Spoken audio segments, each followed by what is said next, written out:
வணக்கம் நண்பர்களே. இந்திய அரசியல் களத்தில் ஒவ்வொரு நாளும் பல அதிரடியான திருப்பங்கள் நிகழ்வது வழக்கம்.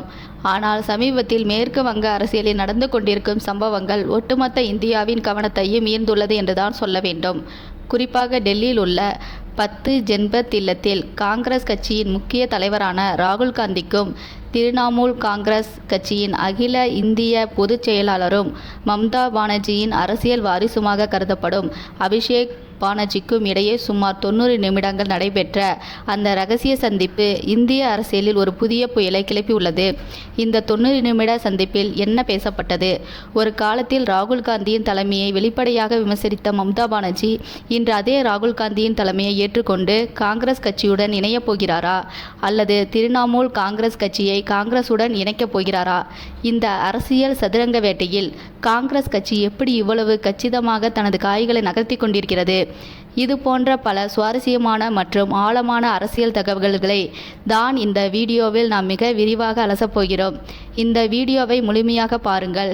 ஏனென்றால் இந்திய அரசியலில் எதிர்காலத்தை தீர்மானிக்கப் போகும் ஒரு முக்கிய நிகழ்வின் தொடக்க புள்ளியாக இது இருக்கலாம். இந்த அரசியல் திருப்பத்தை முழுமையாக புரிந்து கொள்ள வேண்டும் என்றால் நாம் சற்று பின்னோக்கி சென்று மேற்கு வங்கத்தில் சமீபத்தில் நடந்த 2026 சட்டமன்ற தேர்தலின் முடிவுகளை பார்க்க வேண்டும். தொடர்ச்சியாக 15 ஆண்டுகள் மேற்கு வங்கத்தை அசைக்க முடியாத ஒரு சாம்ராஜ்யமாக ஆண்டு வந்த மம்தா பானர்ஜியின் திரிணாமுல் காங்கிரஸ் கட்சி இந்த தேர்தலில் பாரதிய ஜனதா கட்சியிடம் ஒரு மிகப்பெரிய மற்றும் அதிர்ச்சிகரமான தோல்வியை சந்தித்தது. இந்த தோல்வி வெறும் கட்சி மாற்றத்தை மட்டும் ஏற்படுத்தவில்லை, மாறாக திரிணாமுல் காங்கிரஸ் என்ற மாபெரும் கட்சியின் அஸ்திவாரத்தையே ஆட்டம் காண வைத்துவிட்டது. தேர்தல் முடிவுகள் வெளியான சில நாட்களிலே கட்சியில் மிகப்பெரிய அளவில் பிளவு ஏற்பட தொடங்கியது. ஒட்டுமொத்தமுள்ள 78 சட்டமன்ற உறுப்பினர்களில் 59 பேர் கட்சியின் தலைமைக்கு எதிராக போர்க்கொடி தூக்கினர்.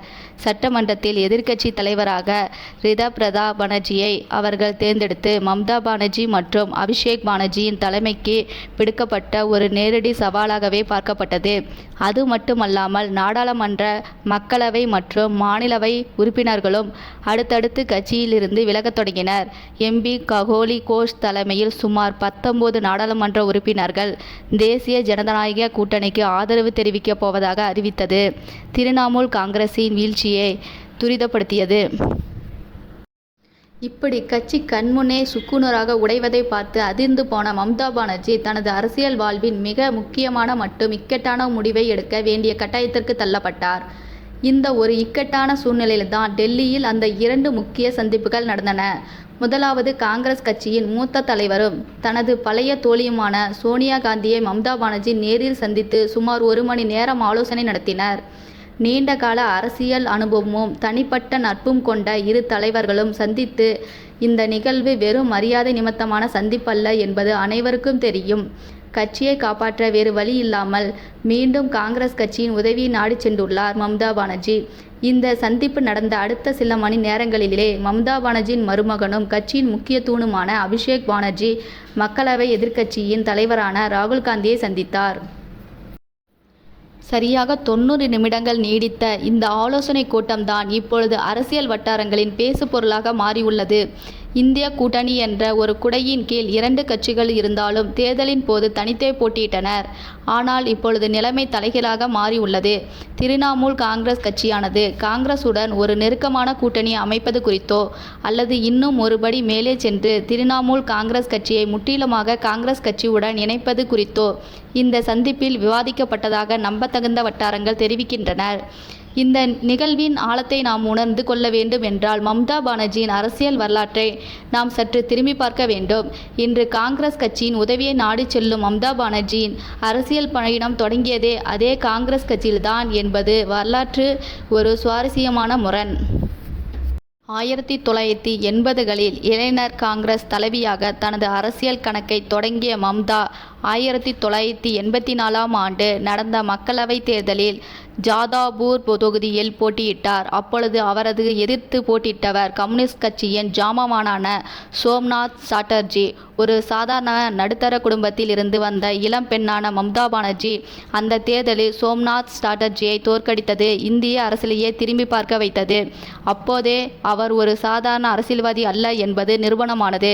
பல ஆண்டுகள் காங்கிரஸ் கட்சியில் தீவிரமாக பணியாற்றிய பணியாற்றிய அவர் ராஜீவ் காந்தி மற்றும் நரசிம்ம ராவ் காலகட்டத்தில் முக்கிய பொறுப்புகளை வகித்தார். ஆனால் 1990களின் பிற்பகுதியில் மேற்கு வங்காளத்தின் பலம் பொருந்திய இடதுசாரி கம்யூனிஸ்ட் அரசை எதிர்த்து போராட காங்கிரஸ் கட்சி போதுமான முனைப்பு காட்டவில்லை என்று மம்தா கருதினார். காங்கிரஸ் கட்சி கம்யூனிஸ்டுகளுடன் மென்மையான போக்கை கடைபிடிப்பதாக குற்றம் சாட்டிய அவர் 1998ஆம் ஆண்டு ஜனவரி 1ஆம் தேதி காங்கிரஸ் கட்சியிலிருந்து வெளியேறி திரிணாமுல் காங்கிரஸ் என்ற புதிய கட்சியை தொடங்கினார். தனது சொந்த உழைப்பு, தெருமுனை போராட்டங்கள் மற்றும் அசாத்தியமான மக்கள் தொடர்பு ஆகியவற்றின் மூலம் படிப்படியாக கட்சியை வளர்த்தார். மம்தா பானர்ஜி சிங்கம் போல் கட்சித்து இடதுசாரி கோட்டையில் ஒரு தனி ஆளாக நின்று போராடினார்.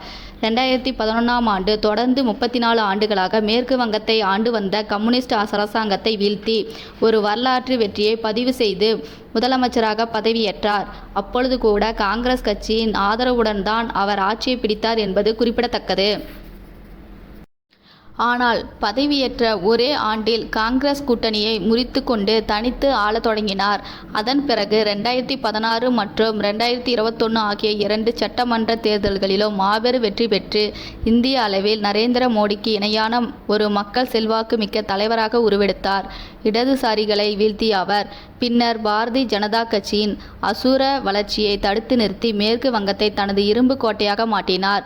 இப்படி 28 ஆண்டுகளுக்கு முன்பு எந்த காங்கிரஸ் கட்சியை விட்டு வெளியேறி அதை மேற்கு வங்கத்தில் முற்றிலுமாக அழித்து தனது தனிப்பெரும் சாம்ராஜ்யத்தை உருவாக்கினாரோ, இன்று அதே காங்கிரஸ் கட்சியின் கதவை தட்டி உதவி கேட்கும் நிலைமைக்கு காலம் அவரை தள்ளி உள்ளது. மறுபுறம் காங்கிரஸ் கட்சி இந்த விவகாரத்தில் எப்படி கச்சிதமாக காய்கள் நகர்த்துகிறது என்பதை நாம் கூர்ந்து கவனிக்க வேண்டும். ஒரு காலத்தில் மம்தா பானர்ஜி ராகுல் காந்தியை ஒரு முதிர்ச்சியற்ற தலைவர் என்ற ரீதியில் தான் விமர்சித்தார்.